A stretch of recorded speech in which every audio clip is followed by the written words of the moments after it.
પ્રકાર પણ યાદ રાખવાનો અને આ રીતે પ્રશ્નો પૂછાતા હોય એટલે આ પ્રકાર ઉપરથી કયા સજીવમાં થાય છે એ પણ આપણે યાદ રાખીશું. ચાલો શરૂઆત કરીએ. પહેલું જ ભાજન. તો ભાજન જે થાય છે એ ભાજન બે અલગ અલગ પદ્ધતિથી થાય છે. ભાજનની પદ્ધતિ પણ બે છે. જુઓ, દ્વિભાજન અને બહુભાજન બે પ્રકારે થાય છે.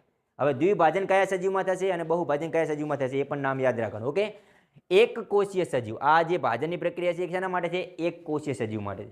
ભાજનની પ્રક્રિયા કયા કેટલા કોષ માટે? એક કોષીય સજીવ.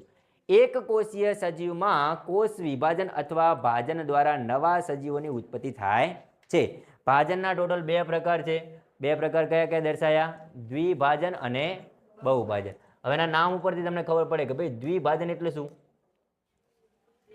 બે ભાગ થાય. એકમાંથી કેટલા થાય? બે. બે થી વધારે થાય નહીં. અને બહુભાજન મતલબ બે થી વધારે, ઘણા. બરોબર. તો પહેલા વાત કરીએ દ્વિભાજનની. દ્વિભાજન કોના